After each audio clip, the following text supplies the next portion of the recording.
Now, in case you haven't already heard the news, the United States hit the debt ceiling of $31.4 trillion on January 19th, 2023. And this is why you need to be stacking silver and gold immediately.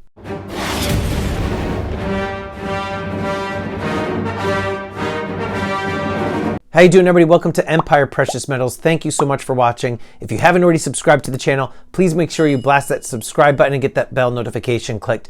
We are in unprecedented times. We have seen the United States blow right past its debt ceiling. Congress has always taken action in the past to expand on the debt, to raise that debt ceiling from $20 trillion to $23 trillion to $28 trillion to $31.4 trillion. And now here we are, $31.4 trillion.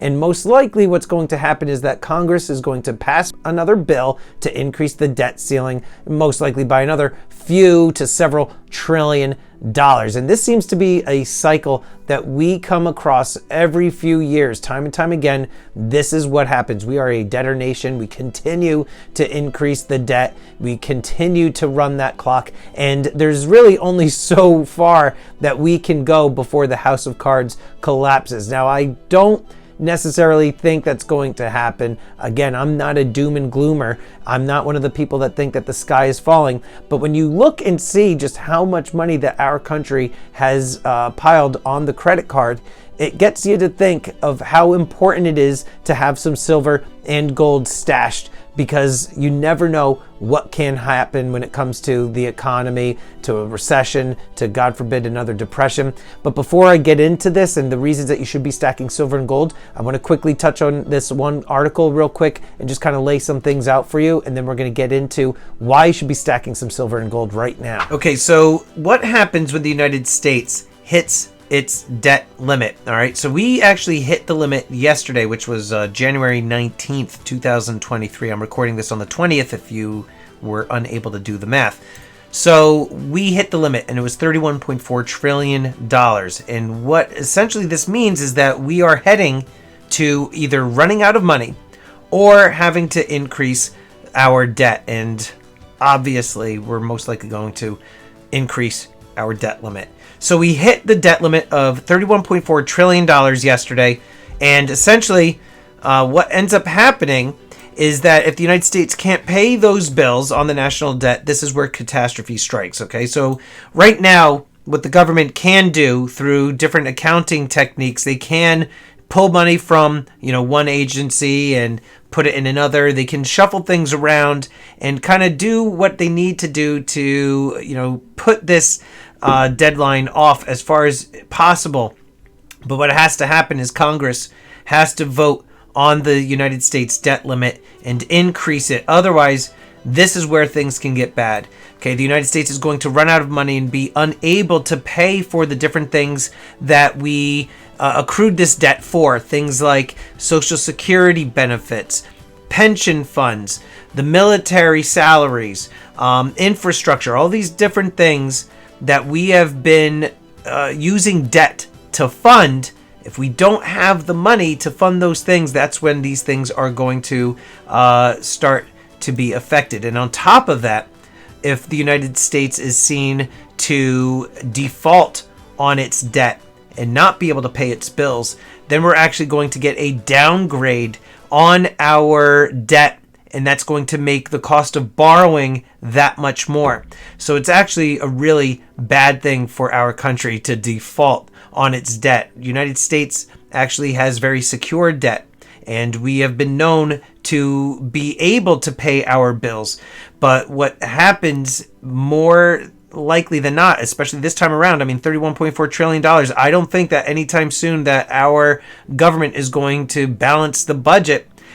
We have seen time and time again what just ends up happening is that Congress is going to increase the debt ceiling. You'll have a lot of Republicans, the fiscally responsible Republicans, are going to fight it. They're going to try to stop the debt ceiling from rising every which way. Then you're going to have the Democrats. They're going to make some concessions and give those Republicans some things that they want in order to pass this bill through.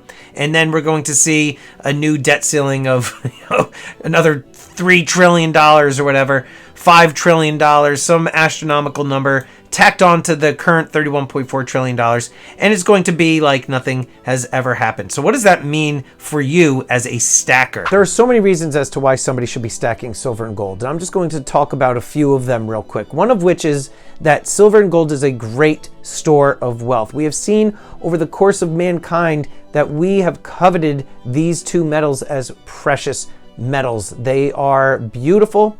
They have so many different purposes in industry, and again, they are valuable, right? There's a finite amount of it in the earth, and only so much of it comes out of the ground each year, and a lot of people believe in precious metals. And so silver and gold is a great store of wealth. Not to mention, over the course of time, the value of silver and gold continues to increase, and not necessarily because that the value of the metals are going up, but really it's because the dollar is weakening. So it's going to cost you more dollars to buy silver and gold over time. Therefore, it is a store of wealth. The other thing too is that it hedges against inflation, and I'm talking about regular inflation, not the crazy hyperinflation that we are seeing right now, but 2 to 3% year over year is normal inflation, and silver and gold kind of hedges against that, right? Each year you can expect that the United States dollar is going to drop about 2% in value, and gold and silver usually holds its own and helps protect against that.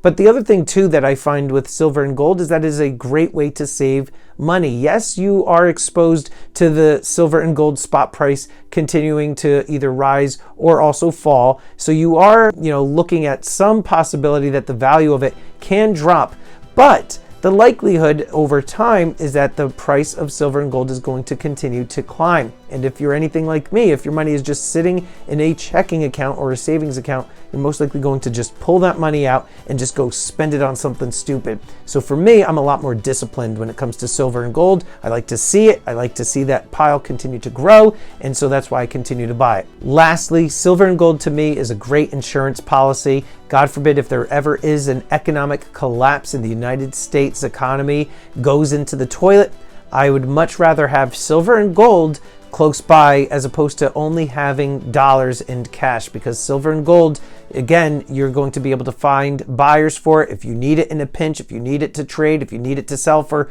goods and services, you will be able to find somebody who will value it and will buy it from you. Silver and gold is, in my opinion, a great insurance policy, and it can't hurt you to have any lying around. So make sure that you are buying it. Now, I don't think, again, I want to re-emphasize this, I don't think that the United States is going to default on its debt. A lot of experts also believe that the United States is going to be able to maneuver and increase that debt ceiling. And so we're going to find ourselves here a few years from now, again, probably revisiting this problem, but I don't see that the United States economy is going to collapse. I'm never one of those people that is like a doom and gloomer, but again, I would much rather have the silver and gold and not need it, whereas I do need it and I don't have any. So let me know in the comments down below, are you stacking silver and gold right now? Are you concerned about the United States debt crisis? Let me know in the comments down below.